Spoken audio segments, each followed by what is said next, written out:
초등학교 아이에게 용돈을 주는 부모와 대학교 다니는 아이에게 용돈을 주는 부모의 모습을 비교해 보십시오. 액수가 달라집니다. 초등학교 아이가 써야 될 금액하고 대학교 다니는 아이가 써야 될 금액하고 다르다는 걸 부모가 더 잘 압니다. 마찬가지입니다. 우리의 신앙 수준이 초등학생 수준이라면 딱 거기에 맞게 위로와 능력을 주십니다. 그러나 고난의 순간이 우리에게 다가온다면 틀림없이 은혜를 배가시키고 능력을 배가시키며 위로도 배가시키실 겁니다.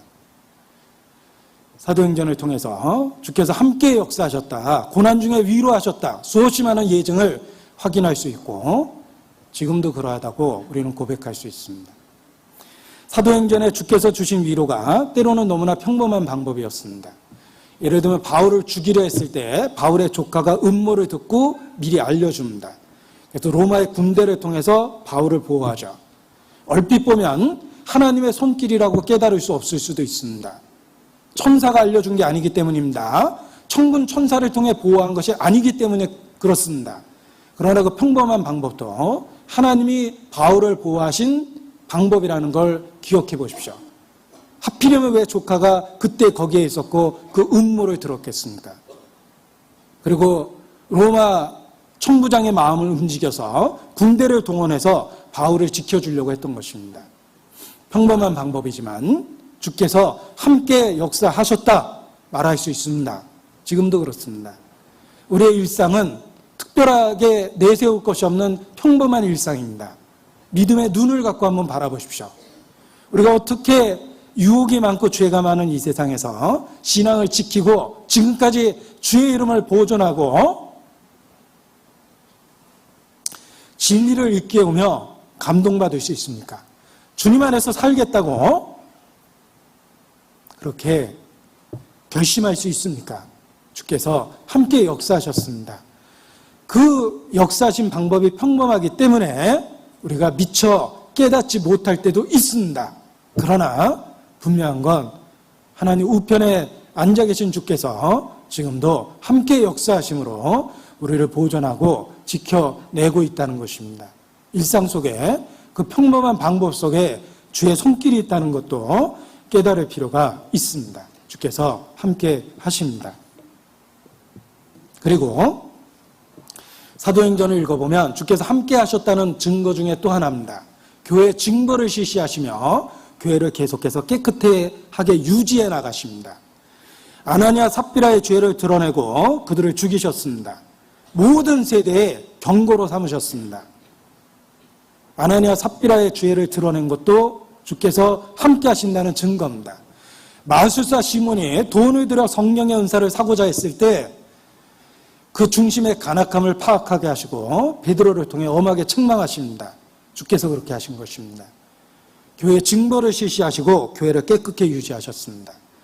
너희가 모세의 법대로 율법을 행하지 아니하면 결단코 구원 얻을 수 없다라고 잘못된 가르침이 초대교회에 전해졌을 때 예루살렘 공회의를 통해서 믿음으로만 구원받는다는 진리를 다시 한번 확인시켜 주었습니다.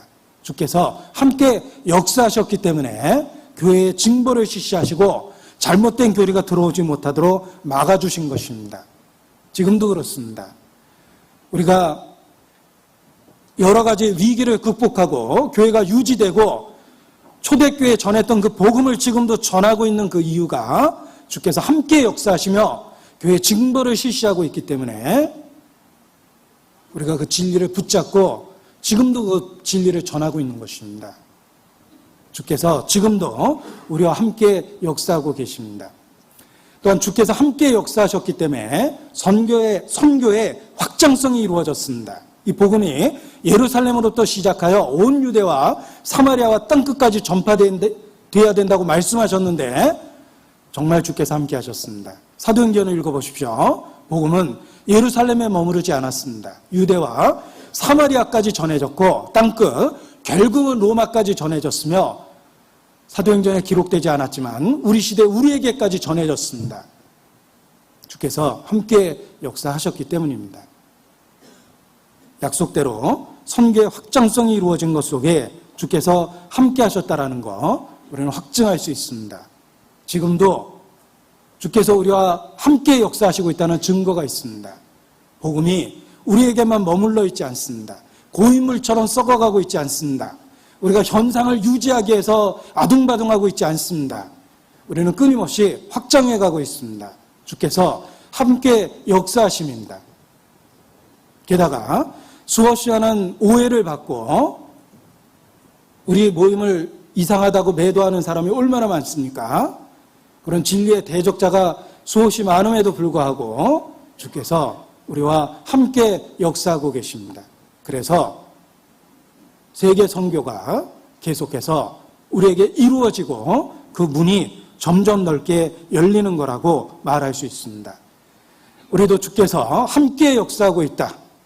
우리 교회를 통해서 우리에게 이루어지는 일들을 통해서 그렇게 고백할 수밖에 없습니다.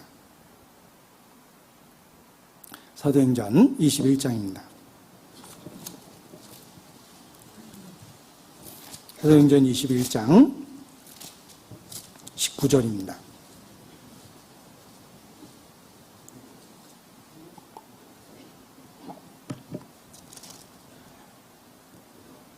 같이 읽죠. 바울이 문안하고 하나님이 자기의 봉사로 말미암아 이방 가운데서 하신 일을 낱낱이 고하니. 자, 바울은 자신의 삶 속에 하나님이 하셨다라는 거 알았습니다. 자기가 한 일을 낱낱이 고한 게 아니죠. 하나님이 하신 일입니다. 하나님이 자기 봉사로 말미암아 이방 가운데서 하신 일, 하나님이 하신 일을 예루살렘 교회에 와서 보고했던 것입니다. 전해주었던 것입니다.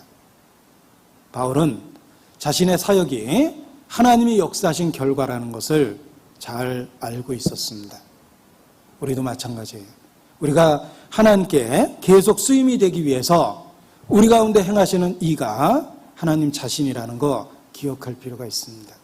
예수께서 하나님 우편에 앉아 계시기 때문에 위엄과 권세와 영광을 얻고 존귀케 되셨습니다. 이제 하나님 우편에 앉아 계심으로 말미암아 성령을 통해서 이 시대에 그의 몸된 교회와 함께 역사하고 계십니다. 우리가 믿고 있는 구세주는 살아계십니다. 지금도 살아계시며 우리 가운데 함께 역사하고 계십니다.